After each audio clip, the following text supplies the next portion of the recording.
Au sommaire de cette édition à Paris, le président guinéen a reçu ce mercredi à l'Élysée, professeur Alpha Condé et Emmanuel Macron condamnent la traite d'êtres humains en Libye. Plusieurs autres sujets ont été évoqués par les deux chefs d'État. Bientôt, une plateforme de concertation pour le plan national de décentralisation. Le projet est piloté par le ministère de la fonction publique avec l'appui de l'Union européenne. 22 novembre 1970, la Guinée se souvient de l'agression portugaise. La société civile et les enfants des victimes commémorent l'événement ici à Conakry.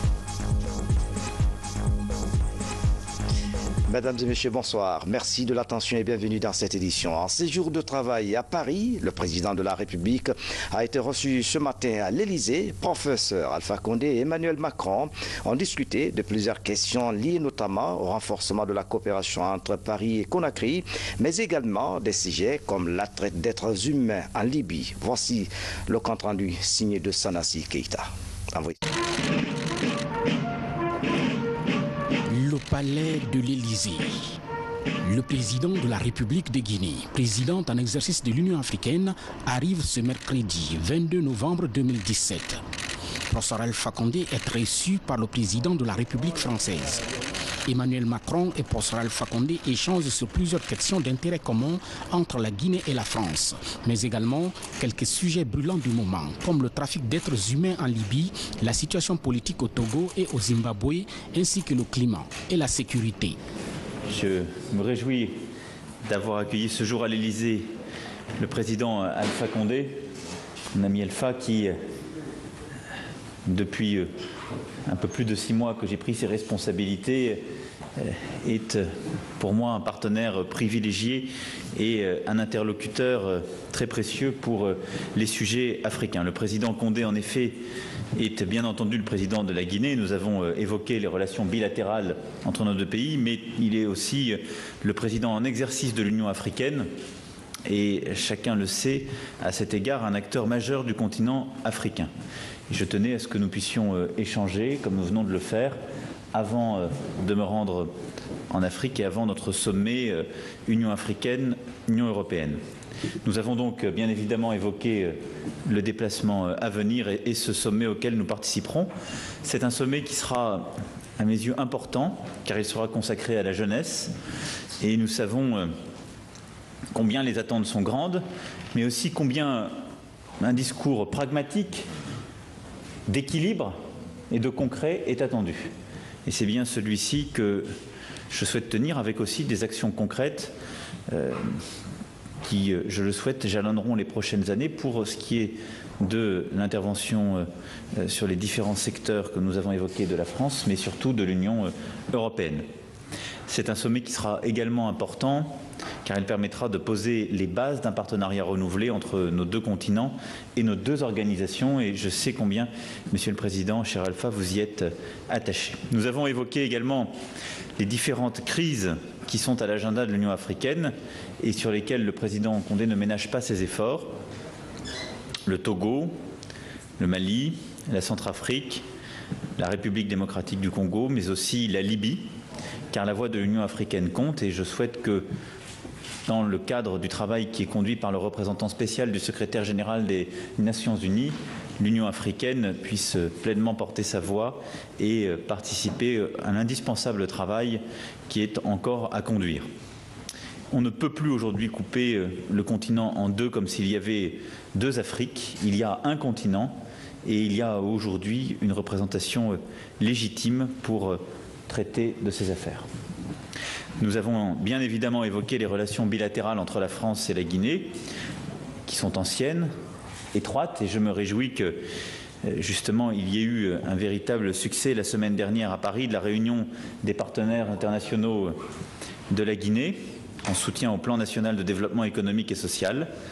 La France a annoncé un engagement majeur de 500 millions d'euros qui nous permettra de continuer à porter nos efforts sur les secteurs prioritaires que nous avons identifiés ensemble. C'est ce qu'a officialisé le ministre de l'Économie et des Finances et ce sur quoi s'est particulièrement engagé l'AFD. Sur l'éducation et la formation professionnelle, l'agriculture et le développement rural, le développement local, la santé et la recherche, la France sera à vos côtés et aux côtés des projets que vous souhaitez poursuivre. Ce sont d'ailleurs ces sujets que je souhaite aussi mettre au cœur du partenariat entre la France et le continent africain, parce qu'ils sont au cœur d'une stratégie de développement partagé. Nous avons enfin évoqué les sujets climatiques dans la perspective du sommet de Paris du 12 décembre prochain. La mobilisation de nos partenaires africains est en effet exemplaire et je souhaite que nous continuions à renforcer notre coopération. À ce titre, je remercie le président Condé pour sa présence et pour la présence d'ailleurs importante de plusieurs présidents africains à ses côtés. Je souhaite de manière très concrète que le sommet du 12 décembre puisse permettre de mettre en avant les projets portés par différents pays et accompagnés par l'Union africaine afin que nous puissions finaliser les engagements précis en termes de financement. Ce qu'il manque aujourd'hui, ce sont des projets concrets avec des financements réels en face de ces derniers.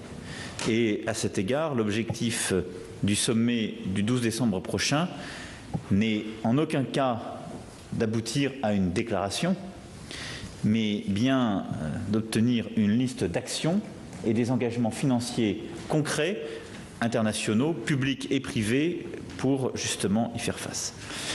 Voilà, mesdames et messieurs, ce que je souhaitais, suite à notre entretien, vous restituer. Nous nous retrouverons à Abidjan la semaine prochaine avec le président Condé, où nous aurons l'occasion de poursuivre ces échanges.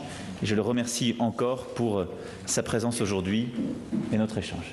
Merci à toi, Alpha. D'abord, je dois remercier le gouvernement français du soutien qu'il a apporté à notre groupe consultatif, puisque nous l'avons tenu à Paris aussi de la présence du ministre des Finances et aussi de l'aide que la France nous a apportée. Tout le monde connaît la position que nous défendons aujourd'hui. Nous voulons que les questions africaines soient réglées par les Africains parce que nous sommes les principaux concernés, bien sûr en coopération avec les autres. Mais comme je l'ai dit, la Libye, l'Union africaine, déjà au G8 à Deauville, nous avons mis le G8 en garde de ne pas intervenir en Libye, que leur intervention aura deux conséquences, la somalisation de la Libye, parce que tout le monde sait comment Kadhafi gouvernait, et aussi que la Libye était un arsenal, donc le terrorisme chez nous, c'est ce qui arrive aujourd'hui. Donc les gens peuvent bien regretter que ça soit fait, mais nous subissons les conséquences. Donc nous sommes d'accord que le problème de la Libye doit être réglé en coopération avec l'Union africaine, les Nations unies et les partenaires comme la France, etc. Mais ce qui est très important, c'est qu'aujourd'hui l'Afrique est un continent majeur. Nous voulons coopérer avec l'Union européenne, mais de continent majeur à continent majeur, respectant la souveraineté de chacun. Et nous pensons que le président Macron, à cause de son itinéraire et du fait qu'il n'a aucune responsabilité, peut rejouer un rôle majeur dans cette nouvelle vision de la coopération entre l'Union africaine et l'Union européenne et entre la France et l'Afrique. Je pense que nous sommes tombés d'accord. Mais comme il a tout dit, je préfère, s'il y a des questions, répondre aux questions plutôt que de dire ce qu'il a déjà dit, parce que nous sommes d'accord sur ce qu'il a dit. Sur la question de la traite des êtres humains en Libye, les deux présidents affichent leur engagement de faire toute la lumière afin que les responsabilités soient situées. C'est vrai que ce qui s'est passé en Libye est choquant, scandaleux au XXIe siècle. Mais je pense qu'il faut d'abord établir la responsabilité. La Libye, il n'y a pas de gouvernement. Donc nous pensons que l'Union européenne ne peut pas choisir un pays où il n'y a pas de gouvernement pour demander à ce pays de retenir des réfugiés alors qu'il n'y a aucun moyen. On sait qu'en Libye, il n'y a pas de moyens. Donc les réfugiés étaient dans des conditions extrêmement graves, presque, puisque la Libye n'avait pas les moyens. Donc je pense qu'avant de voir les conséquences, il faut voir la cause. Nous pensons que nos amis de l'Union européenne n'ont pas eu raison de demander à la Libye de garder les immigrés parce qu'il n'y avait pas de gouvernement, il n'y avait pas de moyens, c'était de maintenir dans des conditions extrêmement difficiles. Maintenant, il est évident que nous avons pris nos responsabilités, nous avons rappelé nos ambassadeurs et nous avons contacté le gouvernement libyen en fait, pour voir au moins le gouvernement libyen les différentes tendances, parce que le gouvernement libyen ne contrôle pas grand-chose en Libye, il faut se dire la vérité. Donc, comme l'Union africaine, nous sommes en contact avec tous les dirigeants, nous avons contacté chacun pour essayer de trouver une solution, quitte à faire revenir nos citoyens, parce qu'ils ne peuvent pas rester en Libye aujourd'hui, il n'y a pas aucun moyen de les garder.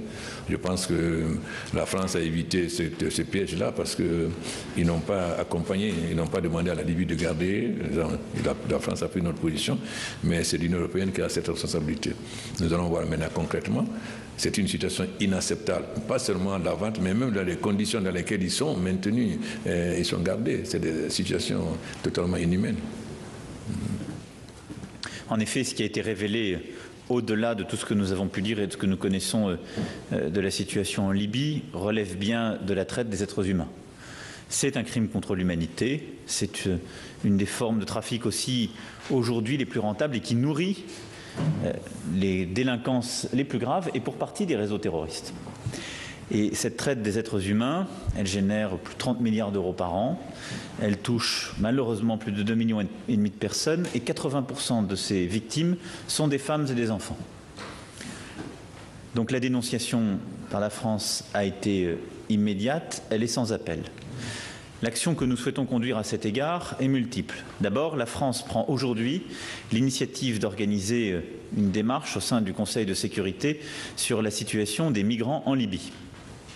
Un débat a commencé hier au Conseil de sécurité. Il doit conduire à des actions concrètes et à des résolutions concrètes.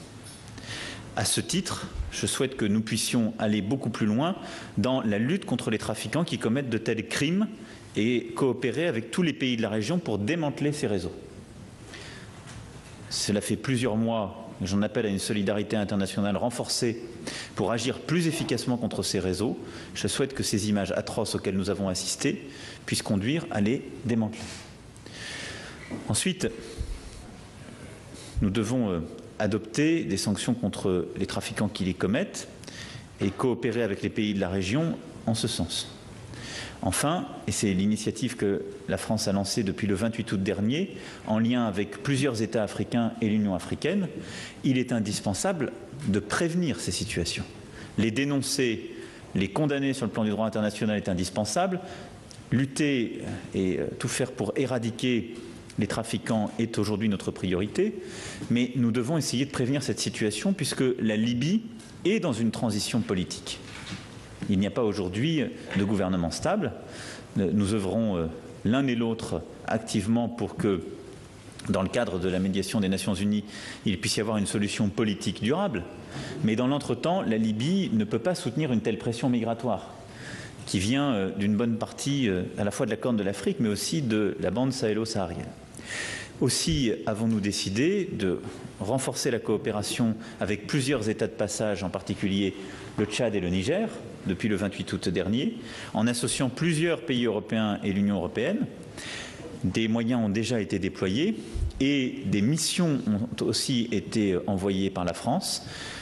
Le week-end dernier, au moment même où ces images étaient diffusées, le directeur général de l'OFPRA était au Niger, dans le cadre de cette mission que nous avons lancée, aux côtés du HCR, pour identifier les femmes et les hommes qui étaient éligibles à la protection du droit d'asile, afin qu'ils puissent être protégés avant d'entrer en Libye et puissent faire l'objet d'un accompagnement jusqu'en France.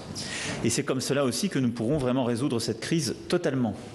C'est-à-dire, au-delà des éléments de répression contre tous les trafics, en enlevant de la contrainte sur la Libye, en accroissant les contrôles aux pays justement de transit et en ayant, en lien étroit avec le HCR, une action résolue pour protéger les personnes qui relèvent du droit d'asile. Ce problème est extrêmement complexe et il est l'entrelac de plusieurs phénomènes. Il y a des femmes et des hommes aujourd'hui qui traversent l'Afrique et qui ont droit à une protection relevant du droit d'asile en Europe. Il faut les identifier au plus tôt et leur apporter cette protection et leur éviter de prendre des risques en traversant le Sahara et surtout ensuite la Méditerranée et en passant parfois plusieurs années dans des camps et dans des situations inhumaines en Libye. Mais il y a aussi des femmes et des hommes qui ne relèveront jamais de la protection droit d'asile parce qu'ils ont été l'objet de manipulations, ils ont été l'objet d'une stratégie d'influence et ont conduit à alimenter des réseaux mafieux, voire terroristes, qui conduisent de l'Afrique de l'Ouest à la Corne de l'Afrique par cette route des dizaines de milliers de femmes et d'hommes à venir jusqu'en Europe. Et là, il convient d'avoir une politique très claire, d'envoyer un message très clair qu'ils n'auront pas droit, in fine, à des titres de séjour. Et il est indispensable que nous puissions cette fois-ci les protéger en aidant au retour dans leur pays d'origine et en démantelant très activement les réseaux qui nourrissent ces trafics. Voilà sur ce sujet ce que je souhaitais dire. Avant d'aborder, bien sûr. Je vais juste ajouter 2 mots. Je suis en discussion avec le gouvernement italien pour me rendre à Lampedusa en tant que président de l'Union africaine pour aller rencontrer les gens. Et deuxièmement, nous sommes d'accord qu'on ne pourra jamais mettre fin à l'immigration si on ne résout pas le point fondamental qui est le développement de l'Afrique. Parce que l'immigration, c'est dû à la pauvreté, donc c'est le développement économique et l'industrialisation de l'Afrique, la transformation des matières premières agricoles, industrielles et minières sur place qui va donner de l'emploi à nos jeunes pour qu'ils n'émigrent plus et qui va aussi éradiquer définitivement le terrorisme. Je pense que nous sommes d'accord avec ça. Climat, détérioration du climat, diminution des ressources, terrorisme et immigration. Donc la lutte contre la diminution du climat est important parce que ça permet de lutter contre l'immigration, contre le terrorisme, mais fondamentalement, c'est le développement de l'Afrique, son industrialisation qui va donner de l'emploi aux jeunes pour qu'ils n'arrivent plus à rêver à un paradis à l'extérieur. Je pense que nous sommes totalement en harmonie sur ce point. En ce qui concerne la situation politique au Togo, au Zimbabwe et la grève des enseignants en Guinée, le président Alpha Condé souligne. Je pense qu'on doit respecter la démocratie. La démocratie, c'est la volonté populaire. Que vous aimez ou n'aimez pas la ZANU, c'est quand même la ZANU qui a amené la lutte de libération dans ce pays. Et je dois rappeler aussi que l'Angleterre n'a pas tenu ses engagements. Parce que l'accord de Lancaster disait que le gouvernement anglais allait indemniser les fermiers blancs pour faire la réforme agraire, ce qui n'a pas été le cas, qui a obligé Mugabe. Ensuite, la ZANU, nous avons dit que les élections, que la transition doit être de courte durée puisque la Constitution prévoit des élections en juillet et que ces élections doivent être libres, démocratiques, inclusives, où tout le monde pourra se présenter. J'ai souhaité, en parlant avec mes amis de la SADC, qu'il serait souhaitable que, puisque le premier vice-président va être le candidat de la ZANU, qui n'assure pas l'intérim, que ce soit plutôt le vice-président. Mais ça dépendra de la ZANU de la SADC. Si c'est notre choix au niveau de l'Union africaine, que la transition soit assurée par le deuxième vice-président, puisque le premier vice-président sera candidat. Mais évidemment, cela dépendra de nos amis de la SADC. Et si c'est le premier vice-président qui doit être candidat, nous accepterons. Mais je pense qu'il faut respecter le peuple de la ZANU. Si il est désavoué, on le verra dans les élections. Si les élections sont libres, démocratiques et inclusives, on verra qui va gagner les élections. Mais on ne peut pas laisser la transition comme c'est une constitution qu'il faut appliquer. Concernant le Togo, j'ai reçu tous les opposants togolais. Ils vont faire une déclaration à 18h. Mon rôle, c'est très simple. C'est de créer un climat apaisé pour permettre aux Togolais. Nous n'avons pas dit à Togolais ce qu'ils doivent faire. Ce n'est pas notre rôle. Le Togo, c'est un État souverain. Le peuple togolais est capable de décider de son destin. Nous, notre rôle, c'est de faciliter le dialogue, c'est-à-dire d'amener le président fort de l'opposition à se mettre d'accord sur les conditions d'un climat apaisé qui va permettre à l'opposition d'aller à la négociation sans perdre la face, parce qu'il y a eu quand même des manifestations, il y a beaucoup d'attentes au niveau des populations. Donc, mon rôle, c'est uniquement à créer les conditions pour qu'il y ait un dialogue, donc avoir un climat apaisé. Concernant la Guinée, vous devez savoir que c'est une grève sauvage. Nous avons signé un accord avec tous les syndicats sur les salaires, nous avons fait un programme. Il y a quelqu'un qui a voulu lancer la grève qui a été exclu du syndicat d'enseignants. Donc c'est une grève sauvage qui est totalement illégale. Les syndicats ont fait une conférence de presse commune pour désavouer la grève. Maintenant, évidemment, vous dites qu'il y a beaucoup de morts, il ne faut pas exagérer, il y a eu 2. Et j'ai dit hier que nous allons mener des enquêtes, si vous avez écouté mon intervention sur France 24, que nous allons mener des enquêtes, nous n'acceptons pas que les gendarmes ou autres agressent les gens, même s'ils n'ont pas raison. Vous savez que la plupart des radios en Guinée sont illégales, elles n'ont plus aucune condition, mais nous allons régler ce problème, mais nous n'acceptons pas que les gendarmes aillent. Maintenant, il est évident que lorsque les enfants viennent à l'école qui ne trouvent pas les enseignants, ils se fâchent, ils disent, mais voilà, nous allons les défavoriser, pendant que les enfants des écoles privées vont à l'université, à l'école, non, on ne va pas, donc on va échouer au bac.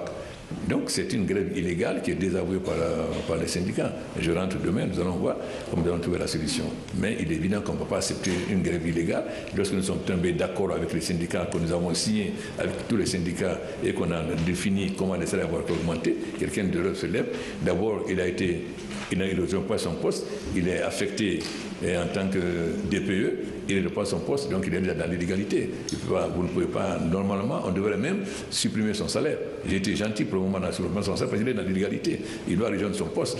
Alors si n'importe qui se permet, quand les syndicats décident quelque chose, de se permettre de dire autre chose, en ce moment-là, on n'est plus dans un État, on est dans la jungle, nous ne pouvons pas accepter. Désormais, nous n'acceptons plus que les gens fassent la pagaille en Guinée. J'étais très clair, on respecte la loi, mais quiconque c'est au moment où nous sommes en train d'avoir la confiance des bailleurs de fonds et des investisseurs, que ceux qui ne veulent pas que la Guinée en fasse la pagaille, on n'acceptera plus cela.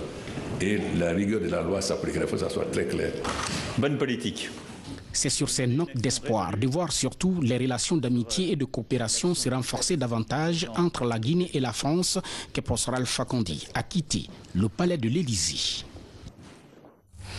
Justement, par rapport à la traite d'êtres humains en Libye, ce communiqué du ministère des Affaires étrangères et des Guinéens de l'étranger sur la situation des Guinéens vivant en Libye. Dans le prolongement de la déclaration de son Excellence, professeur Alpha Condé, président de la République, président en exercice de l'Union africaine, le ministère des Affaires étrangères et des Guinéens de l'étranger réitère l'indignation totale du gouvernement guinéen face au commerce odieux des Africains noirs en Libye et condamne avec la plus grande fermeté ces actes abjects constitutifs de crimes contre l'humanité. Le ministère des Affaires étrangères et des Guinéens de l'étranger exhorte à situer les responsabilités et traduire les auteurs et complices devant la justice internationale et invite les autorités libyennes et la communauté internationale à prendre toutes les mesures nécessaires afin que ne se répètent plus ces pratiques et toute autre forme de trafic d'êtres humains qui remettent fondamentalement en cause notre humanité et les idéaux contenus dans la Charte des Nations Unies. Le ministère des Affaires étrangères et des Guinéens de l'étranger œuvre inlassablement à la protection physique des ressortissants guinéens vivant en Libye et leurs biens jusqu'à leur retour. Ainsi, en collaboration avec l'Organisation internationale pour les migrations, le ministère a organisé le retour volontaire de plus de 1590 Guinéens depuis le début de l'année 2017, dont 722 pour le seul mois de novembre 2017. Afin de mieux évaluer la situation sur le terrain, le ministère des Affaires étrangères, sur instruction du président de la République, a rappelé pour consultation son chargé d'affaires en Libye. Et puis ce message départ à son Excellence M. Michel Aoun, président de la République libanaise, Beyrouth. Excellence, Monsieur le Président, à l'occasion de la célébration de la journée commémorative de l'indépendance nationale de votre pays, il m'est particulièrement agréable de vous adresser au nom du peuple et du gouvernement guinéen, ainsi qu'à mon nom propre, mes vives et chaleureuses félicitations. En ces moments de joie et de liesse populaire, je voudrais apprécier et encourager les bonnes relations d'amitié et de coopération entre nos deux peuples et vous réaffirmer ma ferme volonté d'œuvrer de concert avec votre Excellence pour leur renforcement et leur diversification, et tout en vous souhaitant mes vœux ardents de santé et de longévité, ainsi ceux de paix et de prospérité pour le peuple ami libanais. Et je vous prie d'agréer, Excellence, Monsieur le Président, l'expression de ma haute et amicale considération qu'on a créée le 22 novembre 2017, son Excellence, professeur Alpha Condé, président de la République, chef de l'État, président en exercice de l'Union africaine. La 46e assise de la presse francophone a ouvert ses travaux ce mercredi à Conakry sous le thème « Journalisme, investigation et transparence ». Plus de 300 délégués venus de 48 pays participent à cette rencontre d'échange. Nous y reviendrons. Développement local. La Guinée entend renforcer les capacités des élus locaux avec l'appui de l'Union européenne. Le ministère de la fonction publique travaille sur la mise en place d'une plateforme de concertation pour le plan national de décentralisation et de déconcentration. Les secteurs de l'habitat et les travaux publics seront les premiers touchés par ce programme. Les précisions dans ce reportage de Baba Kouyati. C'est officiel. L'urbanisme et les travaux publics inclus dans la nouvelle politique nationale de décentralisation et de déconcentration. Des secteurs prioritaires du gouvernement guinéen sur lesquels les cadres de ces départements et ceux de la fonction publique travaillent pour la mise en place d'une plateforme de concertation. Objectif, accélérer le processus de transfert des compétences aux collectivités locales. Le plan de décentralisation et de déconcentration, que nous appelons régulièrement plan 2D, est un outil de gouvernance qui permet aux départements sectoriels d'adapter leur politique et leur stratégie à la déconcentration et à la décentralisation. Autrement dit, c'est des outils de territorialisation des compétences et des moyens afin de booster le développement des collectivités locales.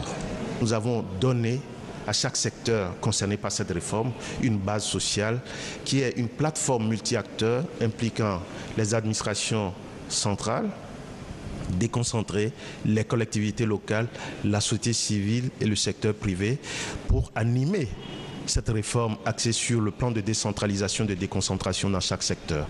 Ce plan permet de donner plus de moyens de modernisation, de moyens de fonctionnement au service déconcentré de l'État.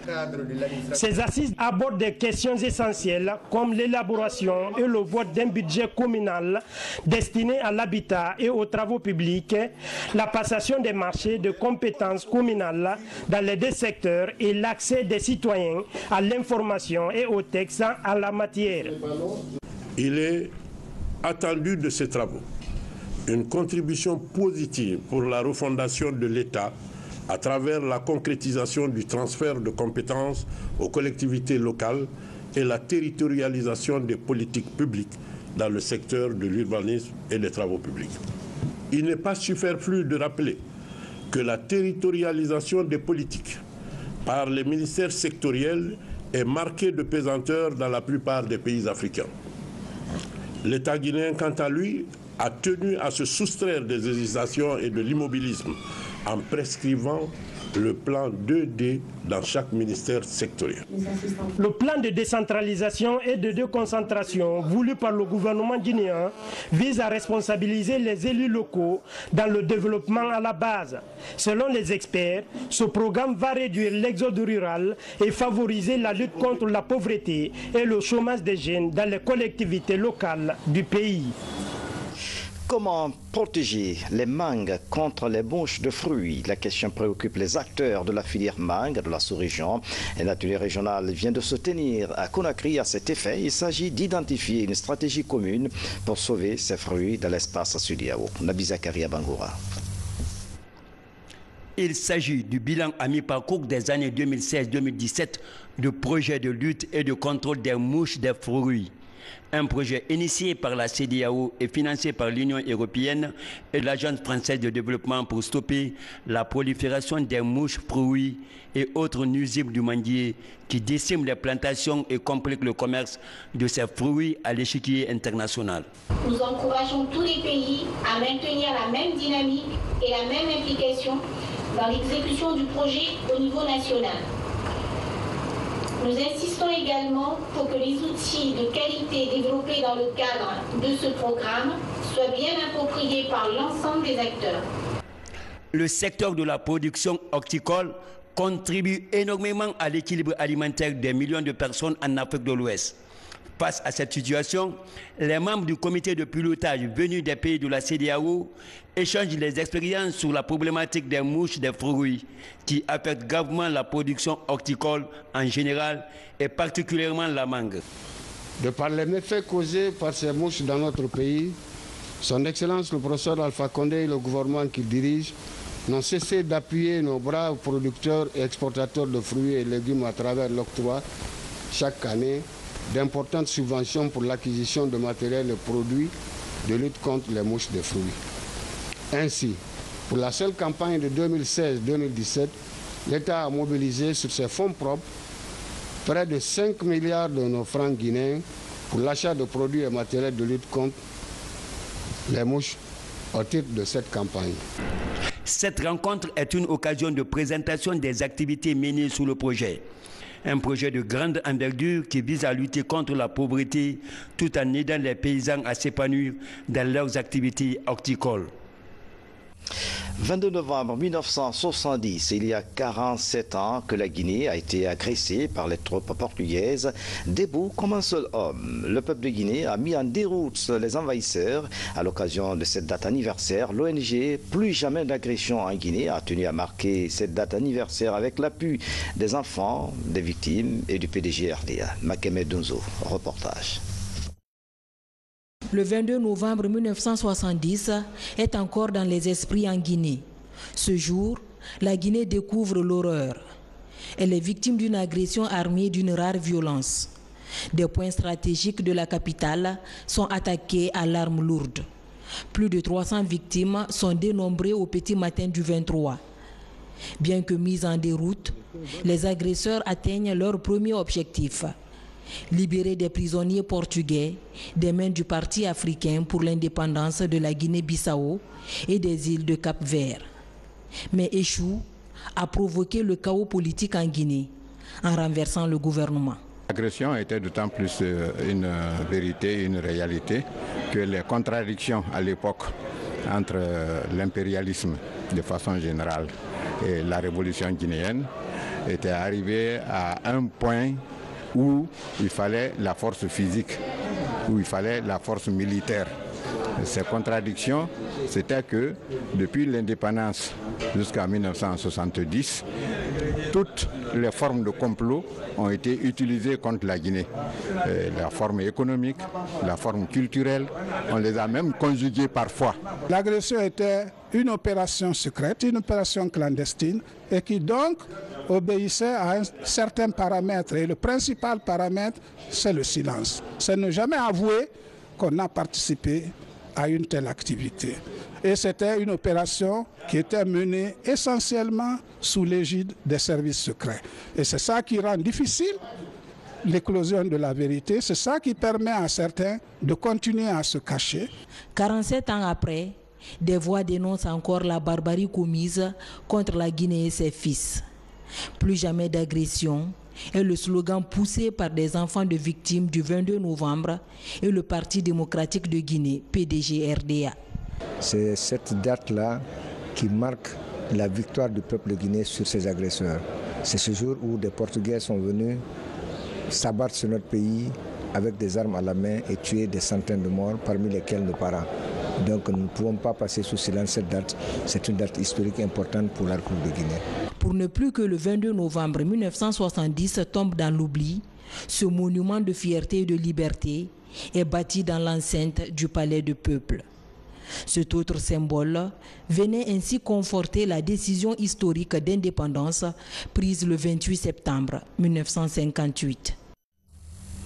Sur le continent, l'actualité reste dominée par la chute de Robert Mugabe après 37 ans de règne au Zimbabwe et le retour ce mercredi à Harare de son premier vice-président. C'est le premier élément de l'actualité traité sous forme de télégramme en images avec Mabinti Laïsouma. 24 heures après la démission de Robert Mugabe, des scènes de joie se succèdent dans le pays. Les habitants en liesse sont descendus dans les rues pour fêter le départ de celui qui a gouverné le pays pendant 37 ans. Au moins 50 personnes ont été tuées mardi dans un attentat suicide attribué au groupe djihadiste Boko Haram. Cet attentat, qui a frappé une mosquée de Mubi, est l'un des plus meurtriers perpétrés dans le nord-est du Nigeria depuis des mois. Plusieurs dizaines de jeunes migrants et leurs soutiens, décidés à dénoncer le sort des mineurs étrangers isolés, ont commencé à occuper mardi soir une église sur le vieux port de Marseille où on a accepté de les accueillir pour une nuit. Le Premier ministre libanais Saad Hariri, rentré à Beyrouth près de 3 semaines après sa démission choc, a annoncé mercredi que sa démission était en suspens à la demande du président Michel Aoun en attendant la tenue de consultation. Je reste avec vous, je vais continuer avec vous, a lancé le chef du gouvernement libanais, interrompu par les cris enthousiastes des manifestants devant son domicile. Les unités antiterroristes des forces de l'ordre géorgiennes intervenaient mercredi dans un immeuble résidentiel de la banlieue de Tbilissi, donnant lieu à des tirs nourris et à des explosions.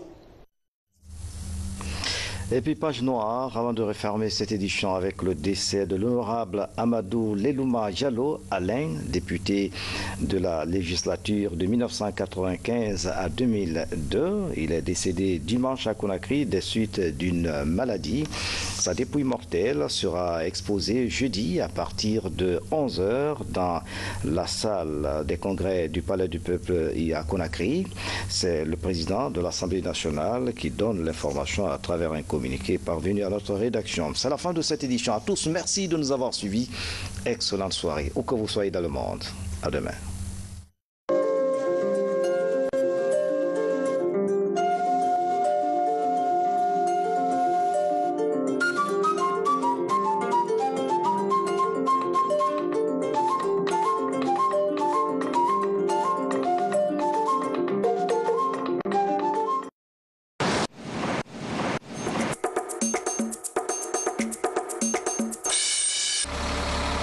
L'Université Roi Mohamed VI de Conakry et l'Institut Polytechnique Roi Mohamed VI de Kamsar tirent davantage profit de leur partenariat avec les institutions d'enseignement supérieur du Maroc et de la Sierra Leone. Depuis 2 ans, l'Université Roi Mohamed VI de Conakry décroche des stages pratiques en faveur de ses étudiants. Cette année encore, 25 étudiants de ces temples du savoir ont bénéficié de bourses d'études pour la Sierra Leone. Pendant 1 mois, ils ont appris l'anglais général et technique à l'université de Makeni. Des volets innovants en grammaire, expression, business et phonétique spécifiques sont enseignés aux récipiendaires de toutes les options pour les aider à affronter la vie